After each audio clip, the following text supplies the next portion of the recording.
Daily Words of God.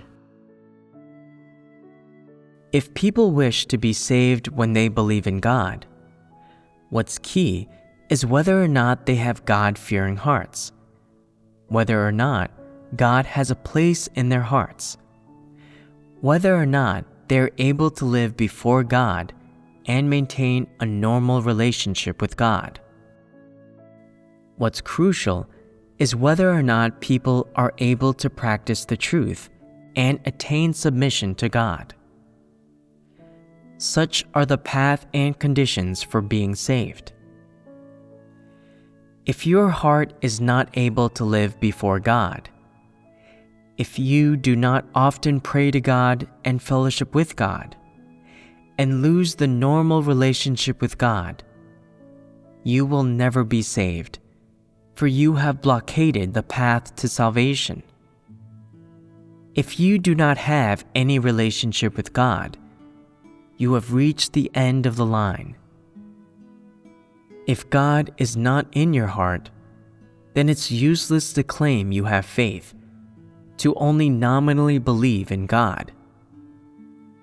It doesn't matter how many words and doctrines you are able to speak, how much you have suffered for your belief in God, or how gifted you are. If God is absent from your heart, and you do not fear God, then it doesn't matter how you believe in God. God will say, "Depart from me, you evildoer." You will be classed as an evildoer. You will be unconnected to God. He will not be your Lord or your God. Even though you acknowledge that God holds sovereignty over all, and acknowledge that He is the Creator, you do not worship Him, and do not submit to His sovereignty. You follow Satan and devils. Only Satan and devils are your lords. If, in all things, you trust in yourself and follow your own will, if you trust that your fate is in your own hands, then what you believe in is yourself. Even though you claim to believe in and acknowledge God, God does not acknowledge you. You have no relationship with God, and so you are destined to ultimately be spurned by Him, punished by Him, and eliminated by Him. God does not save people like you. People who truly believe in God are those who accept Him as the Savior, who accept that He is the truth, the way, and the life. They are able to sincerely expend themselves for Him and perform the duty of a created being. They experience the work of God. They practice His words and the truth, and they walk the path of pursuing the truth. They are people who submit to the sovereignty and arrangements of God, and who follow His will. Only when people have such faith in God can they be saved. If not, they will be condemned. Is it acceptable for people to engage in wishful thinking when they believe in God? In their faith in God, can people gain the truth when they always cling to their own notions and vague abstract imaginings? Absolutely not. When people believe in God, they must accept the truth, believe in Him as He asks, and submit to His orchestrations and arrangements. Only then can they attain salvation. There is no other way apart from this. Whatever you do, you must not engage in any wishful thinking. Fellowshipping this topic is very important for people, is it not? This is a wake-up call for you. Now that you have heard these messages, you should understand the truth and be clear about what salvation entails. what people like, what they strive for, what they are passionate about.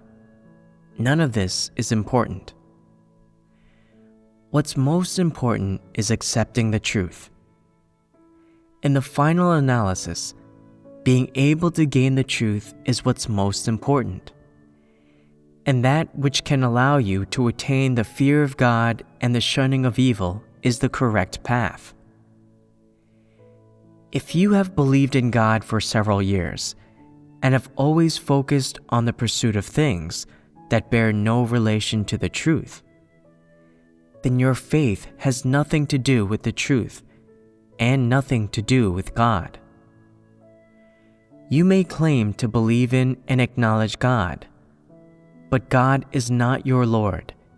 He is not your God. You do not accept that God holds sovereignty over your fate. You do not submit to all that God arranges for you. You do not acknowledge the fact of God being the truth, in which case your hopes of salvation have been shattered. If you cannot walk the path of pursuing the truth, you walk the path of destruction. If everything you pursue, focus on, pray about, and appeal for is based on the words of God, and upon what God asks, and if you have an increasing sense that you submit to the Creator, and worship the Creator, and feel that God is your Lord, your God, if you are increasingly glad to submit to all that God orchestrates and arranges for you, and your relationship with God grows ever closer and ever more normal, and if your love of God is ever more pure and true, then your complaints and misunderstandings about God and your extravagant desires toward God will grow ever fewer, and you will have wholly attained the fear of God and shunning of evil, which means that you will have already set foot on the path of salvation. Although walking the path of salvation comes with the discipline, pruning, judgment, and chastisement of God, and these cause you to suffer much pain, this is the love of God coming upon you. If, when you believe in God, you only pursue being blessed and only pursue status, fame, and gain, and are never disciplined or pruned or judged and chastised, then although you may have an easy life, your heart will grow ever more distant from God. You will lose the normal relationship with God, and you will also be unwilling to accept the scrutiny of God. You will want to be your own boss, which all proves that the path you walk is not the right path. If you have experienced the work of God for a while, and have an increasing sense of how humankind is so profoundly corrupt, and so prone to resisting God, and if you are anxious that a day may come when you do something that resists God, and are afraid that you are likely to offend God and be abandoned by Him, and thus feel that nothing is more frightful than opposing God, then you will have a God-fearing heart. You will feel that when people believe in God, they must not stray from God. If they stray from God, if they stray from God's discipline, and from the judgment and chastisement of God, then this is equivalent to losing the protection and care of God, to losing the blessings of God, and it is all over for people. They can only become ever more depraved. They will be like the people of religion, and will still be liable to oppose God while they believe in God. And in this, they will have become Antichrists. If you can realize this, then you will pray to God. O God, please judge me and chastise me.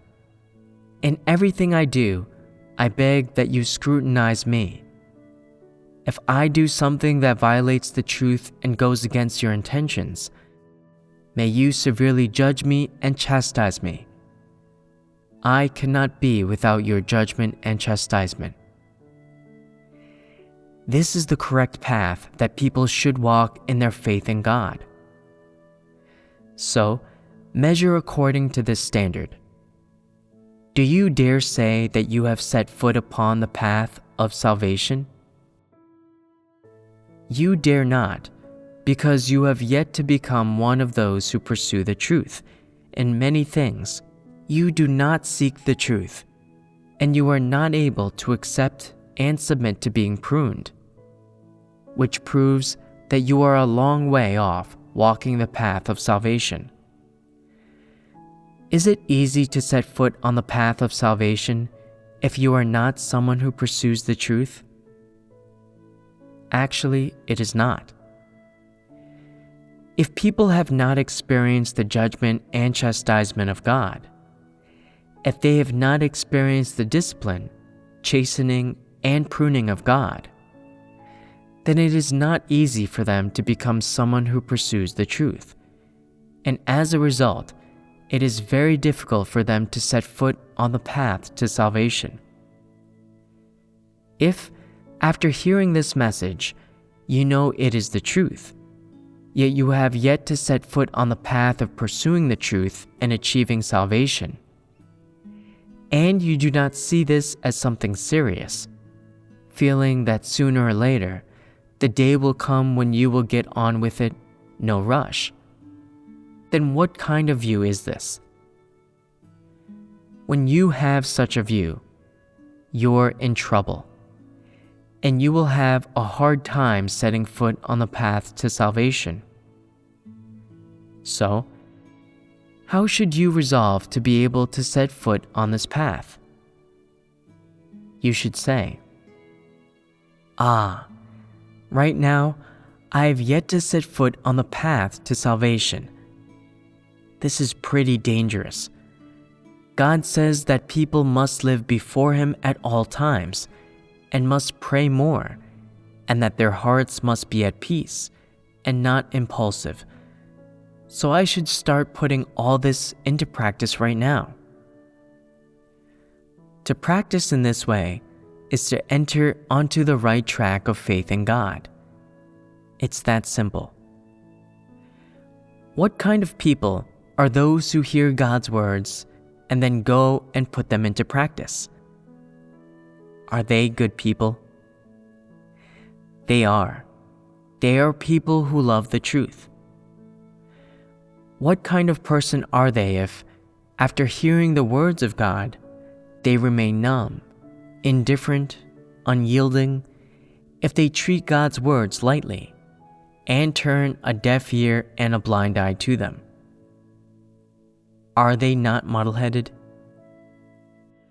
People always ask if there are any shortcuts to being saved when they believe in God. I tell you, there are not. And then I tell you of this simple path, but after hearing it, you do not put it into practice, which is a case of not knowing a good thing when you hear it. Can such people be saved? Even if there is some hope for them, it is not great. Salvation will be very difficult. There may be a day when they wake up from sleep, when they think to themselves, I'm not young anymore, and I have not been attending to my proper duties while believing in God for all these years. God requires that people live before Him at all times, and I have not lived before God. I must hurry up and pray. If they come to their senses in their hearts and begin to attend to their proper duties, then it's not too late. But don't leave it too late. If you wait until you are in your 70s or 80s, and your body is failing, and you no longer have any energy, will it not be too late to pursue the truth? If you spend the best years of your life on meaningless things, and end up putting off or missing out on the pursuit of the truth, which is the most important thing of all. Is this not extremely foolish? Is there anything more stupid? Many people are well aware of the true way, and yet wait until the future to accept and pursue it. They are all fools. They do not know that pursuing the truth takes decades of effort before they can gain life. It will be too late for regret if they squander the best time for being saved.